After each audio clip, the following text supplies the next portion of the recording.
Hello, hello. Welcome back to Tuesday Tips for Rocking Relationships. I'm Barbara Cole Salmeron, and the questions this week all revolve around, interestingly, the stages of development for men. And I've had several questions this week about young adults.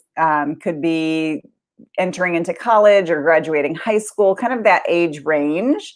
Maybe they're in their late teens or, considered an adult in their early 20s.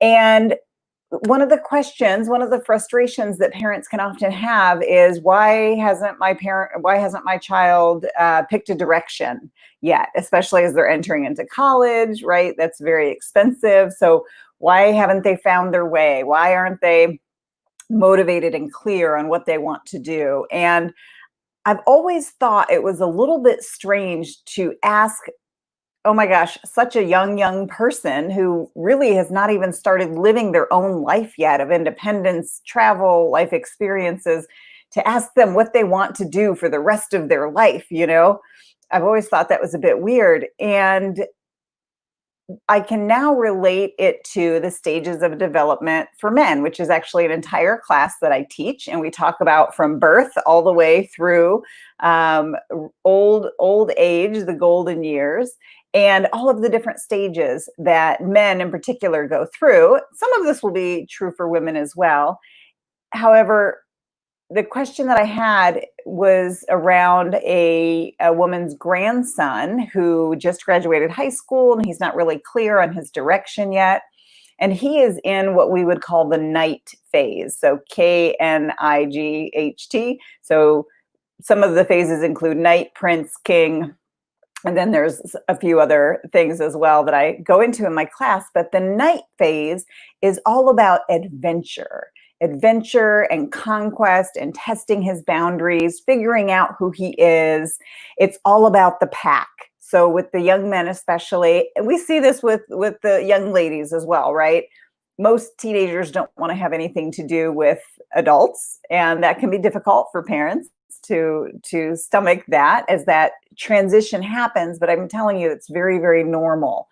And so this young man that we were discussing, he hasn't picked his way yet. So when they're in the night phase, as I was saying, it's all about the pack. It's all about their friends. So one way to be able to relate to them is to be supportive of their friends and to ask them questions about that, get them to open up there.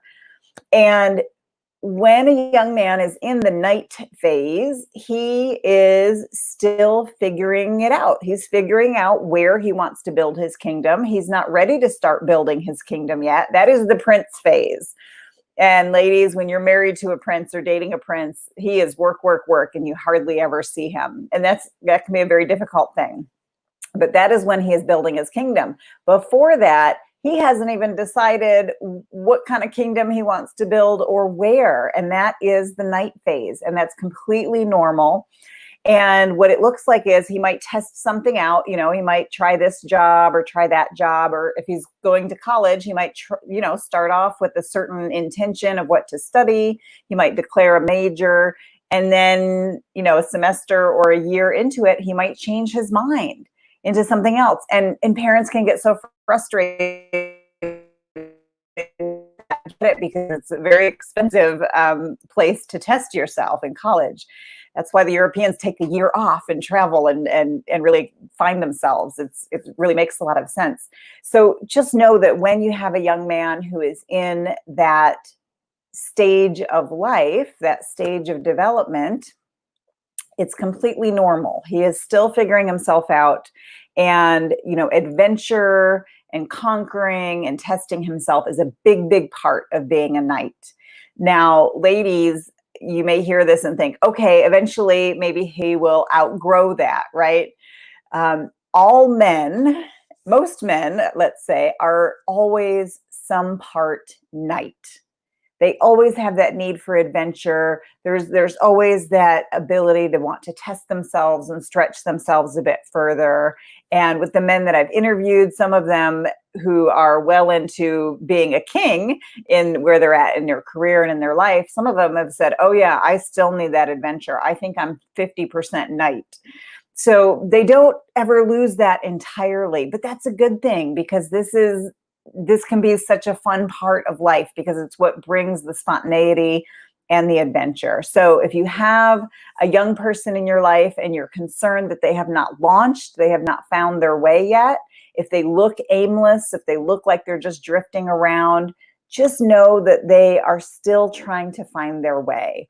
And it's completely normal. It's completely expected for where they are at, age-wise and maturity-wise. And their brain structure is still developing, especially if they're still in their late teen years. Their brain is still developing and changing. And so not only are they still trying to figure out who they are, they're still trying to become who they are. So take heart, it is temporary. Just try to support them the best you can. You can do that by somewhat asking questions. Sometimes teenagers don't like to be questioned on things, so you have to go about it in a very gentle way of, tell me what you're excited about in life, and tell me more about that. Why does that excite you? And really get them to speak about what they're excited about, but make sure that you're coming from a happy, neutral place, so they don't feel attacked or criticized or anything like that. And ladies, same thing when we're talking to our men, whether it's our boyfriend or husband or brother or even coworker, too much questioning can come across as interrogation, especially to men. Men have natural instincts to conceal, because that is how they protect what is most important to them. So making sure, if you are asking questions, ask questions that really helps them to talk about what they are most excited about, and just ask them to tell you more about that. Now, the other stage of development that I want to talk about, that I've had questions about, we call the tunnel. And the tunnel happens in between prince and king. So the tunnel, in our culture, we often call it the midlife crisis. It is a time when the man has been through the prince phase. He's been building, and he's built his kingdom. And then he has made some achievements. He's climbed the ladder, but perhaps he's got the salary and the house and the car, and maybe the relationship. Some men will be in relationship during the prince phase. Some men want to wait until they build their kingdom before they will find their queen and be in relationship. So it just depends on the man and what his view of being able to be a husband or be a provider means to him. So it's individual for each man. However, this tunnel phase in between, I was speaking with a friend who has an ex-boyfriend who is, she believes, going through the tunnel. So this phase of the tunnel, it can look like a midlife crisis. Really what it's all about is he is trying to find himself. He has reached a certain level of attainment and accomplishment, and then he looks around and he says, what is the point of all of this? What is all of this for? And a couple of things can kind of project a man into the tunnel. It could be a serious illness, either for himself or for a loved one. It could be the loss of a loved one. They can start to question, what I've achieved all of these things, I've attained all of these things, and what is it all for? What's the purpose of it? So it is a period of intense questioning. It can last more than a year. And ladies, here's the hard part about it with our men. The tunnel is only one person wide. So he has to go into the tunnel alone. We cannot be in there with him to help him. The way that we support any of the men in our lives when they're in the tunnel is just by being there for him, being there when he wants to talk about it. Again, being in a happy and open and receptive space, and asking them about what they're experiencing, and being okay with if they're not ready to open up. Just, we have to respect that. We have to give them their space. And so if you're married to a man who's in the tunnel, or dating a man, this is where, we have to find our own things to do. We have to have our own life interests. Our interests cannot just revolve completely around him. It's in this period of intense questioning for him. And so it's something that it's a walk and a journey that he's got to make on his own as he goes through this. And when he figures out the things that are most important to him during this time. It's like a cake in the oven. Think of that. So you can't pull the cake out, after 5 minutes and see if it's ready. It's not ready. And if you keep doing that, especially if you're like baking bread, something very, very vulnerable, right? You can't do that. The bread will fall, the cake will be mushy inside. So when they're in the tunnel, they're being baked, right? They're becoming who they are. And when they finish that process and emerge out the other side of the tunnel, they emerge as a king. And the kings are completely different. They look very, very different from the prince. They may still continue building their kingdom. It doesn't mean they're done. This does not have to do with retirement or a specific age, nothing like that. However, we like to say with a king, that cake is fully baked. He is who he is, and he knows who he is, and it's going to revolve around his values. So what are his highest values in life? It might be integrity, honesty, teamwork, sportsmanship, whatever his highest values are, that is what he's going to aspire to live his life around. And usually it's very painful for a king if he is in any kind of a job or a relationship where he is not living his highest values. And so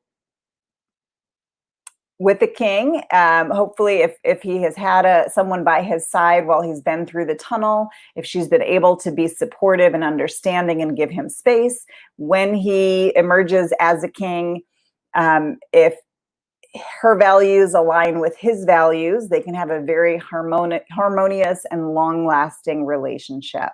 So this is an interesting thing that can happen in relationships. So it's just something to watch out for. I actually teach an entire class that goes into all of the different age ranges and the different stages of development. We love it. So just know that for the men in your life, again, at work, in your family, or your honey, they do go through these stages, and there are different things happening for them. So just try to be a safe space for him to talk. And that means really, my number one relationship advice is replace all criticism with appreciation. That will go a long way for getting your men to open up to you if they don't feel criticized, if they don't feel attacked. And remember just to ask one question at a time and then silence. And if your instinct is telling you to ask lots and lots of questions, that's because you are in the space of connecting. You're in what we call gathering mode. You want to connect. And so asking questions and having that kind of conversation is natural for the person in gathering mode to connect. But for the person in hunting mode, it feels like an interrogation. So again, just some questions to help draw out what is most important to them, saying things like, oh, tell me more about that. And then silent while they tell you more. You will be amazed at how much men will share when we give them the opportunity.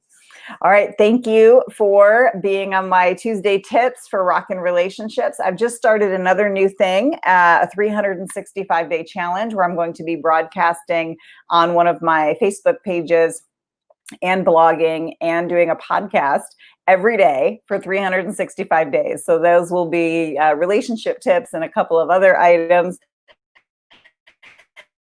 But for this Tuesday tips for Rockin' Relationships, if you want to submit your question, it's completely confidential. You can submit your question here. This is the URL for that, qa.empoweredrelationships.org. And I don't need your name or your email address. So it's completely confidential. And then every Tuesday, I'm here on my YouTube channel as well as on my Facebook group, doing this live broadcast for answering your questions. So that's what I have for you today. And again, to find all of these links and find all of this information, you can go to either of my websites and click on events, and then all of the links are right there at the top of the page. So my websites are empoweredrelationships.org and barbarasalmeron.com. Thank you for being here with me today, and I will see you next Tuesday.